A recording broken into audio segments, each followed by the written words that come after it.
بعض دفعہ کچھ ایسے مشغول ہو جاتے ہیں کہ ظہر اور عصر ایک ساتھ پڑھ سکتے ہیں.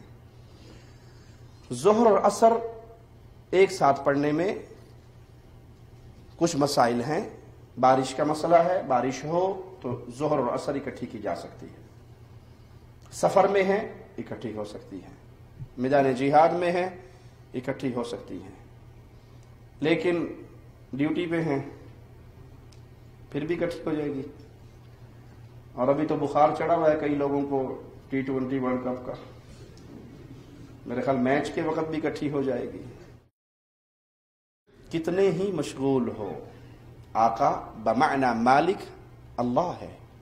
جب اللہ کی طرف سے آواز آ گئی حی علی الصلاح حی علی الفلاح، آپ دکان پہ مشغول ہے کہ 4 پیسے مل جائیں، اور اللہ کہہ رہا ہے حی علی الفلاح، تو پیسوں کو لے کے فلاح نہیں پا سکے گا، میرے سامنے سر جھکا دے تجھے دنیا آخرت کی فلاح مل جائے گی. تو دنیا کا کوئی کام اتنا اہم نہیں جتنا اہم اللہ کا حکم آنے کے بعد مسجد میں حاضر ہونا ہے.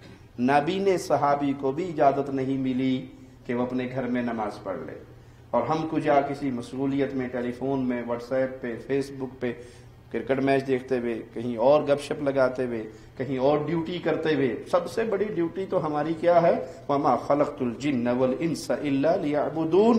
ہم تو پیدا ہی اللہ کی عبادت کے لیے ہوئے ہیں، اس سے بڑی ڈیوٹی تو کوئی نہیں. اور جو جس ڈیوٹی کی وجہ سے آپ نماز چھوڑ رہے ہو، اس کے اینڈ پر تو آپ کو 2000 ریال مل جائیں گے، 1000 پاؤنڈ مل جائیں گے، 1000 ڈالر مل جائیں گے. آپ کی ایک ڈیوٹی جس کی وجہ سے اللہ نے آپ کو پیدا کیا ہے وہ اللہ کی بندگی ہے. اگر وہی ڈیوٹی چھوٹ گئی تو کیا ہاتھ آئے؟